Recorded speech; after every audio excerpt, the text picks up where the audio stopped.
If a game has top-of-the-line graphics, seamless controls, and fun gameplay, you'd think the development team couldn't be happier. But for some, making the best game possible isn't good enough. If the developers want their work to make an impression, they can't just churn out a solid title, they need to release something unprecedented. Although it's difficult to find a new approach to gaming, it's crucial for the industry to thrive. No matter how good games are, they'll grow stagnant unless they evolve. I'm Sai for WhatCulture.com, and these are 10 video games that were way ahead of their time.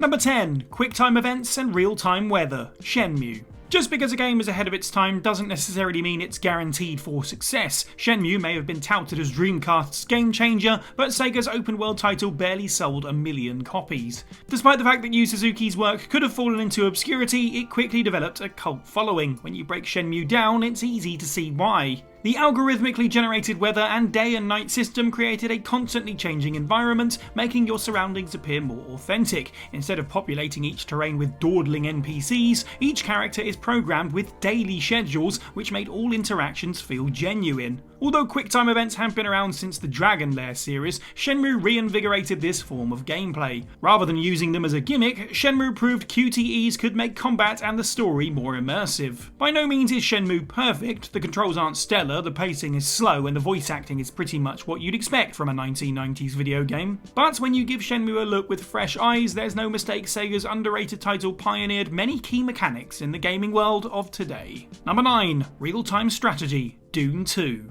During the 1990s, real-time strategy games like StarCraft and Command & Conquer exploded in popularity. Warcraft often takes credit for redefining strategy games, even though that honour belongs to Doom 2, the building of a dynasty, which came out a year earlier. Although 1981's Utopia set the template for RTS gaming, it was Doom 2 which popularised many core concepts synonymous with the genre. It focused on base creation, resource gathering to fund constructions, building construction dependencies, deployable mobile units, army micromanaging, and factions with unique units and weapons. Simple ideas like using the mouse to drag units from A to B were devised in Doom 2 long before they became a staple in the RTS genre. Now, of course, Doom 2 didn't invent these concepts, but it was the first game to mesh them together cohesively. Although games have evolved massively over the years, the core mechanics of modern real-time strategy titles has remained virtually unchanged from Doom 2, since the system can't really be bettered. Number 8. Music, high scores and difficulty curve. Space Invaders.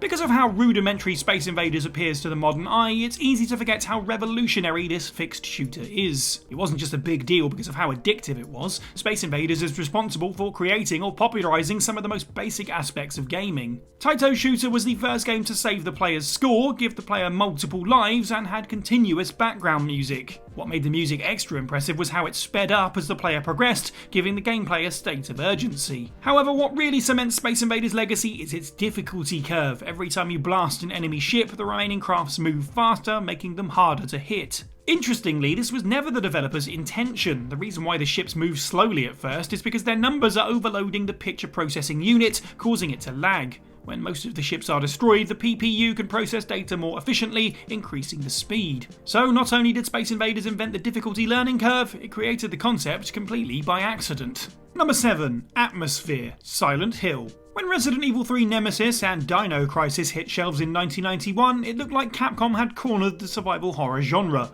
Instead, gamers fell in love with a brand new title from Konami called Silent Hill. Because of its B-movie cultist plot, rather generic protagonist, and minimal monster encounters, many didn't expect much from Silent Hill at first. But what stopped Team Silent's game from being a Resident Evil clone is the focus on atmosphere. Due to the haunting sound design and Akira Yamaoka's ambient soundtrack, Silent Hill doesn't just go boo and make you go ah, it genuinely leaves you unsettled. The fog, which was only inserted to mitigate the hardware's limitations, leaves the player in a constant state of dread and isolation. It also made the gameplay scarier since you can only see enemies when they get too close for comfort. Unlike other survival horror, our hero is an everyman rather than a badass with combat training, which makes him more relatable and the gameplay more frightening. Although Silent Hill 2 is regarded to be the crown jewel of the franchise, it was its predecessor that changed the survival horror genre forever. Hello, brave knight of the digital realm. 'Tis Sir Scott of the WhatCultures here, and just look at how much fun we've all been having. Josh, make sure you're picking. Oh no, get out of the way, get out of the way, Josh! Get out of the way! Get out of the way! That's right, myself, Josh and Jules have embarked on a journey of brotherhood and redemption in The Valiant, THQ Nordic's all-new squad-based RTS set in an age of medieval warfare. We've been commanding all number of knights and nobles through an epic single-player campaign, knocking horsepats out of each other in the versus modes, and teaming up for a frankly epic survival run as the brotherhood of good gaming boys that we are, with mixed results.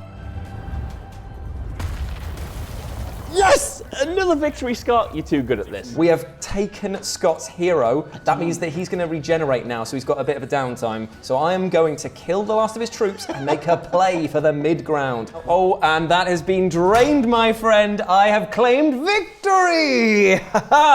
We hardly ever get a chance to bust out the robes and the suits of armor, so huge thanks to THQ Nordic. And sincerely, my lords and ladies, we actually had a really good time. The game is available now on Steam, and you can watch the three of us playing all the major game modes right here on WhatCulture Gaming. Links to both are in the description. Anyway, my liege, back to that video. Number 6. Realistic graphics. Chronicles of Riddick, Escape from Butcher Bay. When one is pressured about influential video games based on movies, many people will fondly think of GoldenEye 007, and that's pretty much it. So when a game due to tie into Pitch Black sequel Chronicles of Riddick was announced, nobody expected all that much. Somehow, the developers took all the positive elements from Vin Diesel's mediocre film to create something awe-inspiring. Because of the incredible stealth sections and precise analog controls, Chronicles of Riddick Escape from Butcher Bay proved that it was anything but a cash grab. As top-notch as the controls and level design are, it's the tiny details that you remember. The way recent bullet holes glow red and smoke before cooling and darken gives an added sense of realism. When you slay your enemies, you can't help being impressed by how realistically the blood slathers across the walls.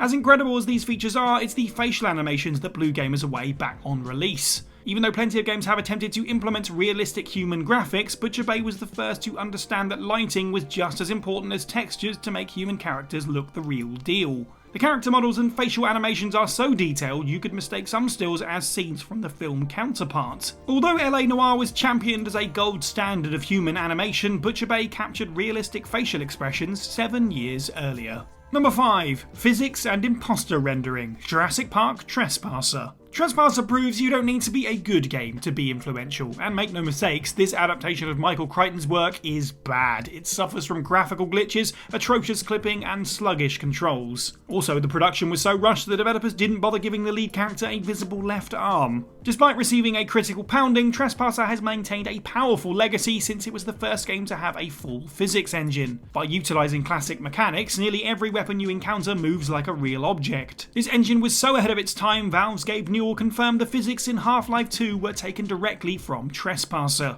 The game was also commended for its ability to render hundreds of objects simultaneously with minimal lagging. Rather than hiding untextured background objects in fog or darkness, Trespasser rendered trees and rocks as 2D sprites and swapped them with 3D counterparts when the player got close enough. This impostering technique has helped gaming environments look far more detailed, especially in open world titles. The developers of Halo and Far Cry have admitted that this trick helped shape how their levels were laid out. Ironically, Trespasser is responsible for the creation of some of the best games ever made, despite being hailed as the worst title of 1998. Number 4. Ragdoll Physics. PsyOps, the mind game conspiracy. Over the last decade or so, one mechanic that gamers have really fallen in love with is Ragdoll Physics. While playing a beat-em-up or a shooter, there are few things more satisfying than watching your enemy sail across the air like, well, a ragdoll. Although Grand Theft Auto 4, Red Dead Redemption, and Star Wars The Force Unleashed popularised this mechanic, Ragdoll Physics started in PsyOps. Okay, it actually debuted in Jurassic Park Trespasser, but we've already established how much that game sucks. Because PsyOps centred around a telekinetic soldier, Midway knew the game would only work if they perfected the animation technology when our hero tosses baddies across a room. To make this a reality, Midway implemented Havoc, a software designed for real-time collision and rigid body mechanics in three-dimensional space. Because the technology was still in its infancy, you'd understand if the animations were a bit janky. But not only were the Ragdoll physics in PsyOps spot on, they still look amazing nearly 20 years later.